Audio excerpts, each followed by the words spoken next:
Animal time, baby. You know what I say? Lies.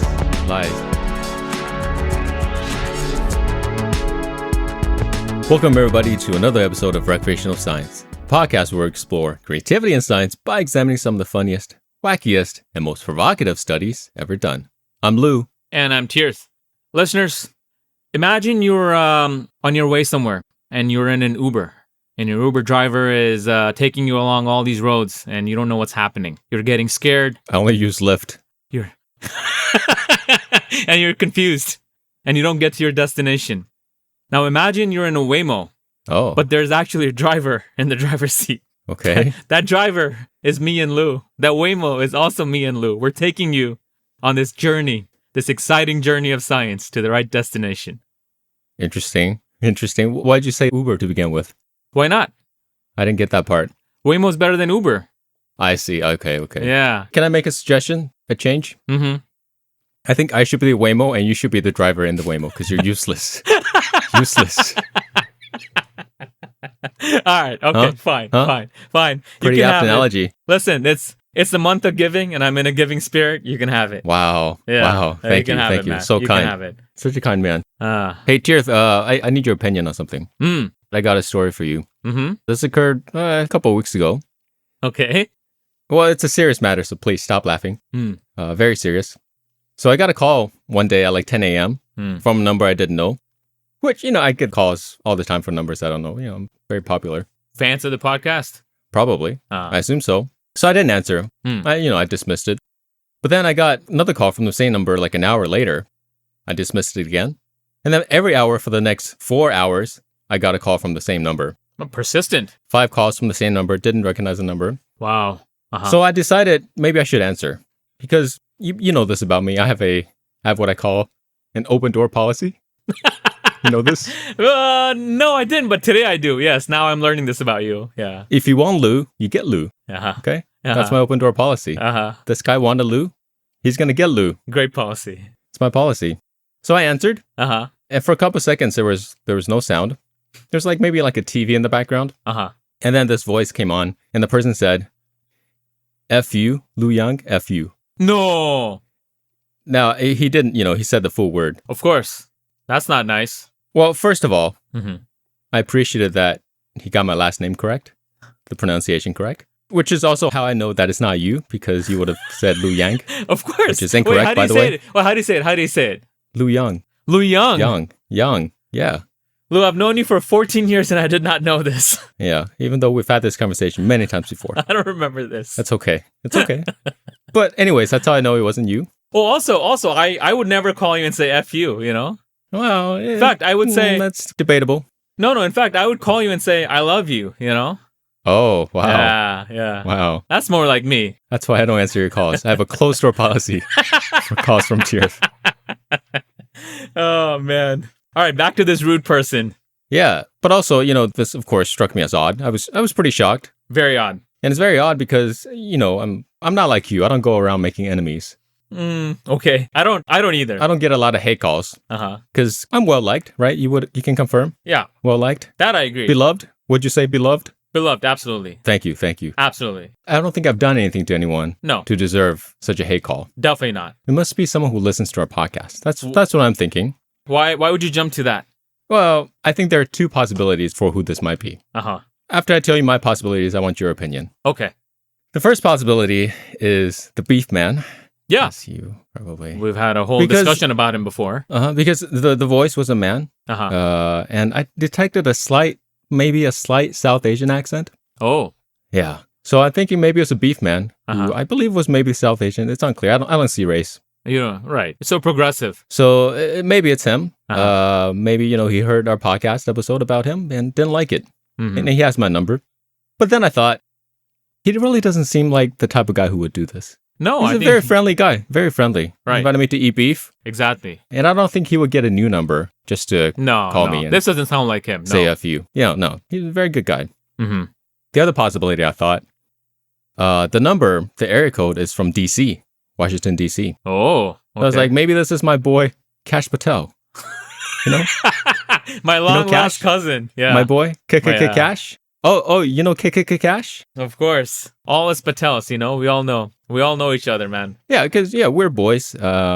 We josh around all the time like this. All the time, yeah. Not unusual. I make a joke about how he makes every sweater he wears look like a turtleneck sweater, He does. That's true. And he would threaten to investigate me for securities fraud or whatever. Yeah, be careful, man. Yeah, you gotta be careful. So this could be him. Yeah.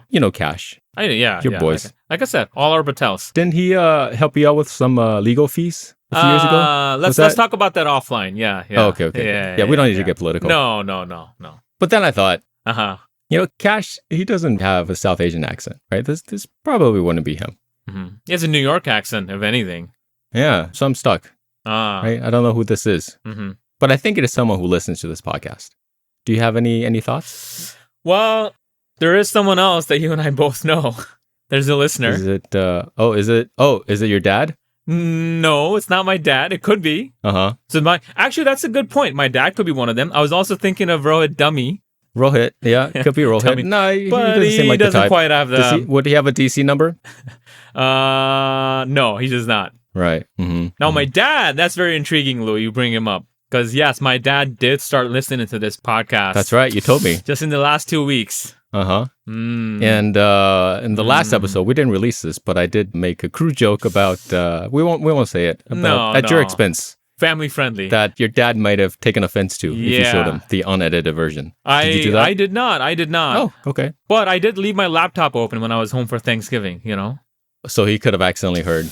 Okay. It's possible. So it's possible that it's your dad. You're onto something. I see. Would he have a DC number?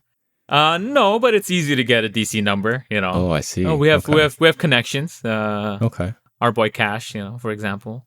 Cash. Yeah. Oh, we can get Cash on this. Yeah, Cash. If you're listening, Cash, please help me out. Please find out who this is. Yeah, can you devote some resources to this? Yeah.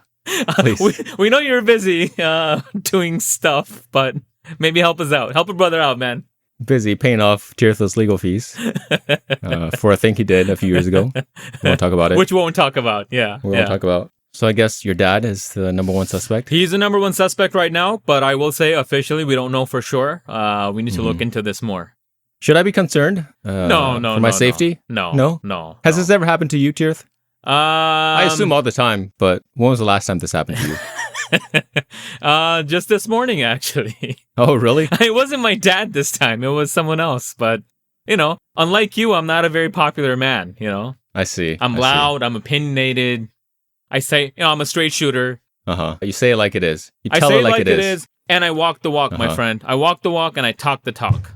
Okay? It's very easy to tell it like it is if everything you say is a lie. No, please. It's the opposite. I think you got it wrong. No. It's easy to tell it like it is when all I do is say the truth and nothing but the truth, okay? No, please. Yeah, so help me God. Please. Yeah. Well, anyways, I still think it's someone who listens to the podcast. And I have a message for this man. Okay, go ahead. Or any of our listeners, should they wish to, I don't want to encourage this kind of behavior. No, absolutely not. But if they were to call me and say F you, look, first of all, please remember to leave us a 5-star review. Tell a friend. Yes. Yeah, very important. Absolutely. That really help us out. Subscribe. Follow us on social media. Yes, yes.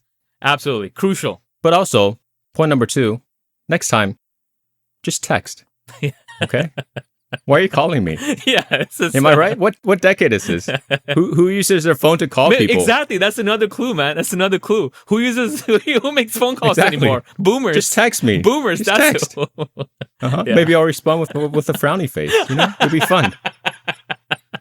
No need to call me 5 times. If I don't answer, you don't need to keep calling every hour for 5 hours. Absolutely. Right? Total waste of time both sides. Both sides. Just text. Just text. Exactly. Or better yet, send us an email. I'll read it live and you'll pay us we'll make money that way too. Does your dad know how to text? He knows how to text, yes. Oh, okay. He doesn't text very much, but he does know how to text. Yeah. Interesting. It's not looking good for him, man. I'm piecing things together. Not looking good in my head right now. Yeah. Yeah. Let's put a pin in this for now. But I think there's some digging to be done offline. Mm-hmm. You should check your parents' house for a burner phone. Yeah. With the DC number. Yeah, when I see them next week. Oh, good. Great. Yeah. Well, I'm sorry that happened to you, man. Nobody deserves this, and you're the last person on this earth who deserves this, Yeah, exactly. Because, Yeah. we talk about this all the time on this podcast. I'm a very nice guy. You're a giver. Very nice. Yeah. In the morning, I always say hi to my neighbors. Yeah. I shop at Whole Foods. I eat gluten-free crackers. I'm very nice. You drink matcha tea. Every morning, I drink matcha. Electric car. Very nice. Bicycle. Very nice guy. I don't deserve this. Tirth, No. You, on the other hand. Maybe. Maybe you should get some of these I also have a calls. much thicker skin. Nothing can get to me, Oh, I see. Yeah, I see. yeah. So point number 3, next time call Tirth. Okay. That too, yes. We'll flash her number on but we'll put the number in the link. Okay. Should we move on to some science? Science time, baby. Tirth, I have a question for you. Mm. Do you travel by train? Sometimes.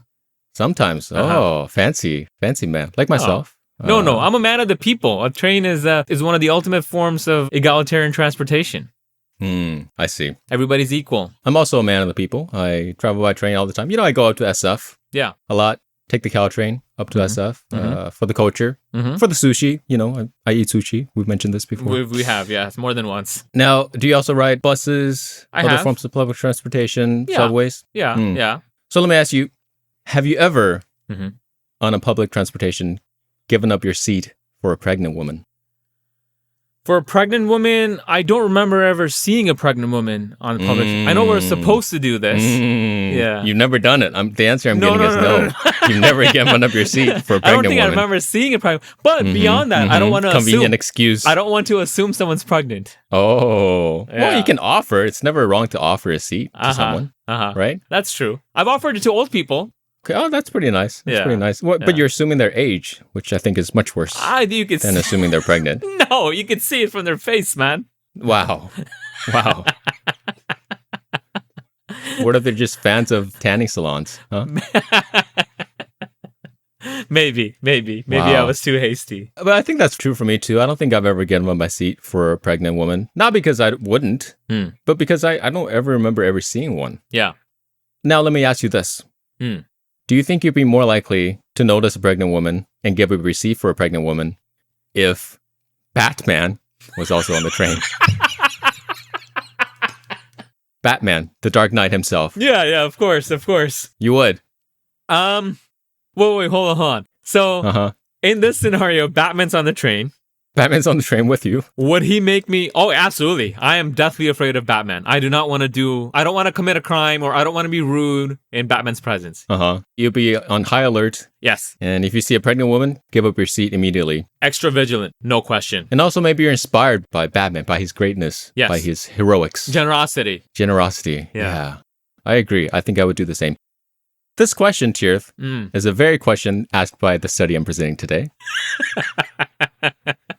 Okay. The study is called Unexpected Events and Pro-Social Behavior, the Batman Effect. Wow.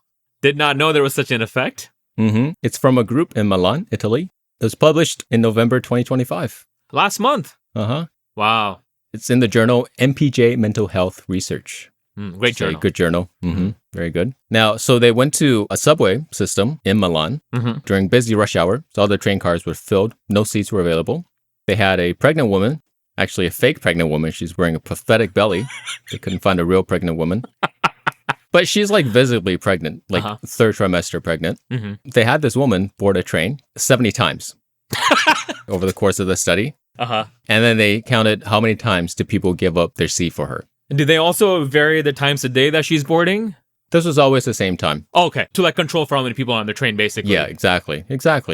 What % of times do you think people gave up their seat or offered to give up their seat for this pregnant woman? Visibly pregnant woman. And how long was she on the train for? How many stops did they say? One stop, so it was around 2 to 4 minutes. 2 to 4 minutes. Okay. They always picked a car where all the seats were filled up. Yeah. But it wasn't too crowded so that there weren't that many people standing. Less than 5 people standing, so people can still see her. So she's not hidden by the crowd. So they're also controlling for that too. So she's visible.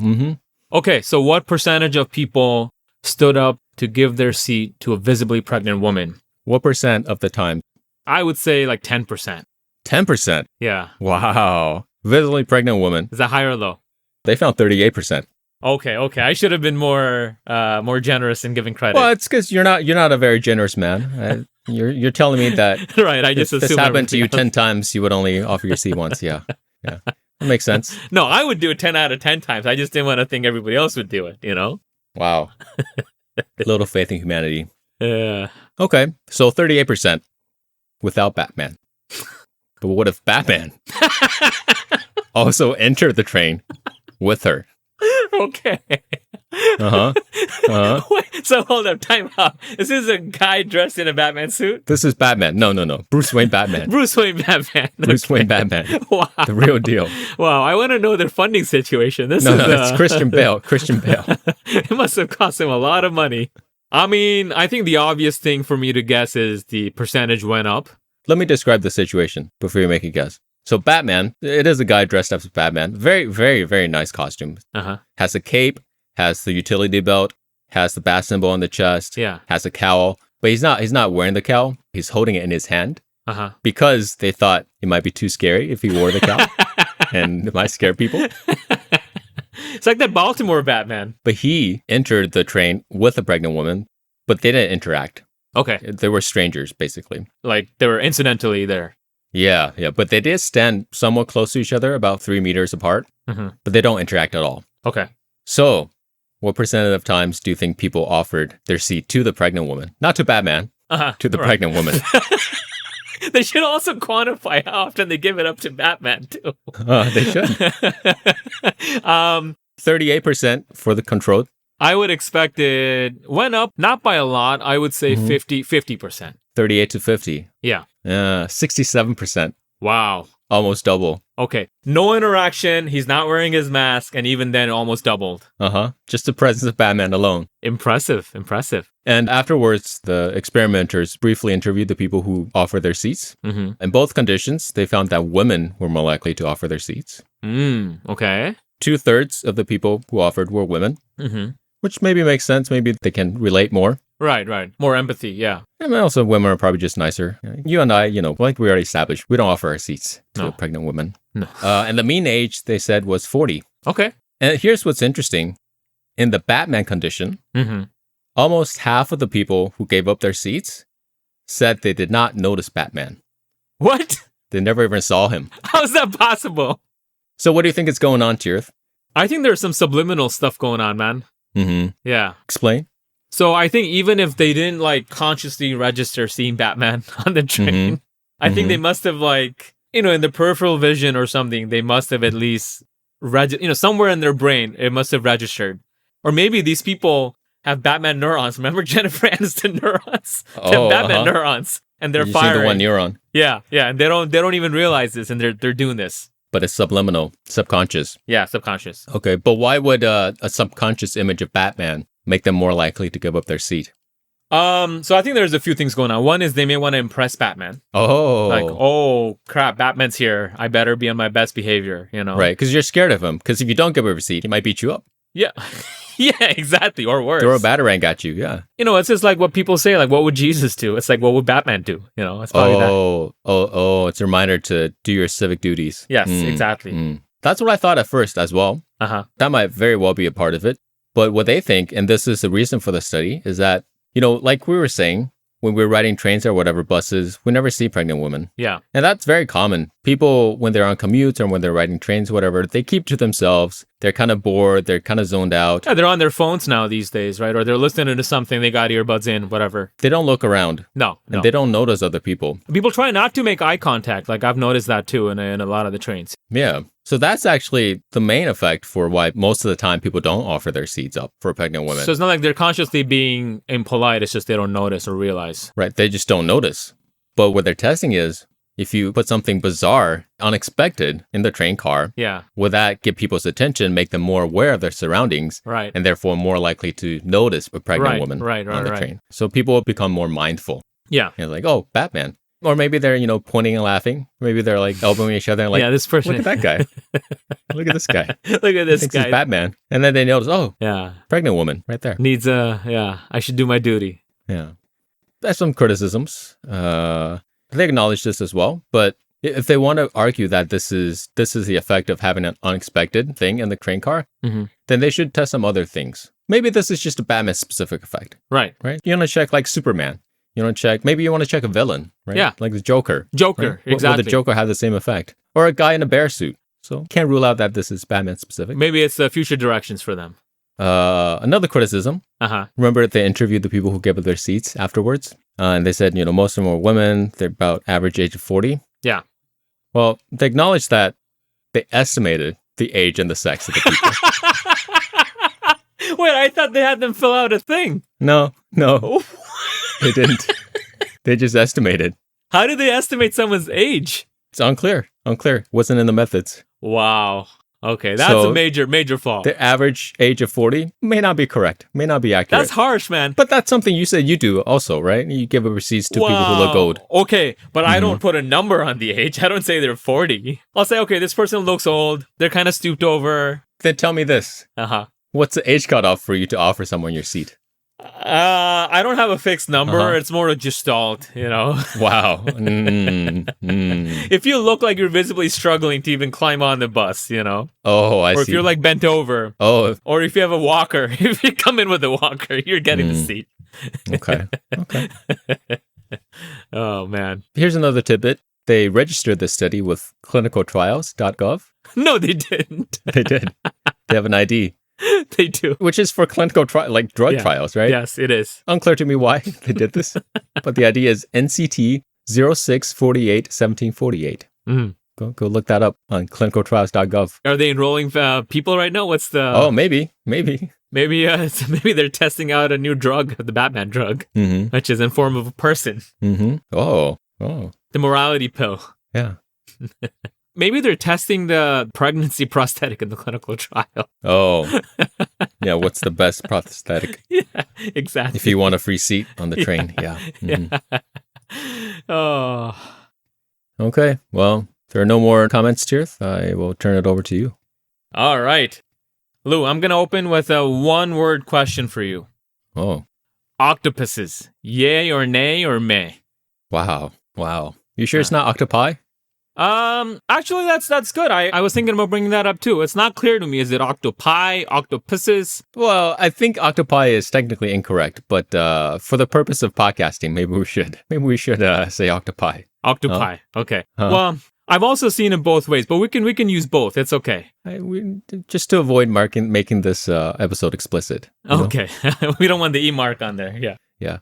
I would say yay. I think they're pretty cool. Have you had octopus sushi? Very good. I have not. But very intelligent animals. They can open jars, apparently. Exactly. Yes. They can open jars. They exhibit some social behavior. They can solve puzzles. They've been known to escape from their tanks and go into other tanks and eat fish at night. Oh, impressive. So yes, exactly. I agree with you. They're very exciting creatures. Normally, I don't pay any attention to invertebrates. If you don't have a spine, you don't count, in my opinion. Wow. We've talked about intelligence and morality on this podcast. Speak for yourself, Tirth. I am speaking for myself. Lacking a spine. I meant spineless. Please, I have a very robust spine. Okay, please. So we've talked about intelligence and morality on this podcast quite a bit, Yes, and very important. As you pointed out, octopi or octopuses, they're highly intelligent. And what's unusual is they're invertebrates and they're very intelligent. Some people claim that they have 8 different brains. I think that's a little inaccurate. They do have a lot of neurons. Oh, one per tentacle. Yeah, one per tentacle, exactly. Makes sense. The math checks out. It's a little inaccurate. They do have a lot of neurons in their tentacles, and they can move them independently of their central brain. So maybe there's some truth to it. I see. And then, in some jurisdictions, in some countries, they've even established laws giving them this elevated status, like sentient creatures. So, not surprisingly, a lot of scientists and animal scientists are pretty mindful of octopuses, and they're also very interested in studying octopus intelligence, octopus behavior, so on and so forth. One such scientist, Ringo Starr, he very eloquently talked about the octopus's garden. Yeah, a garden. Under the sea. Under the sea, exactly. Good for him. So along those lines, today's paper is along those lines. The title is Evidence of Play Behavior in Captive California Two-Spot Octopuses, Octopus bimaculoides. Evidence of play behavior. Yeah, play behavior. This was published in July 2025 in the journal PLOS ONE. Oh, yeah. One of my favorites. I know it's one of your favorites. Yeah, it's one of the reasons I picked this. And the question they asked themselves is this. We know that octopuses are intelligent, they can solve puzzles. There's anecdotal reports that they can exhibit play behavior, but it's never actually been studied systematically, and it's not been recorded on video. So they said, let's get some octopuses. Let's put them in a tank. Let's provide them a toy-like object and see if they exhibit play behavior and record it. Okay. Now, why is this an important question? Why should listeners be interested in this question? Well, one is that it's cool. Yeah, sometimes we do science because it's cool.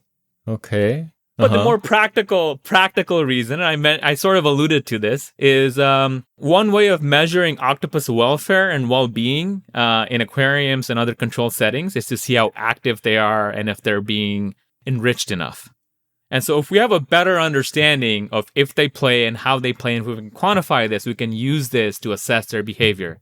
Okay, we can place more toys for them into their aquarium exhibits. Or we can sense if they're sad or depressed or withdrawn, because they're less likely to play. Maybe we want to put them on Prozac or something, Octopus Prozac, yeah. But before we can even do that, we need to know... Would you have to multiply the dose of Prozac by 8? Because I have 8 brains?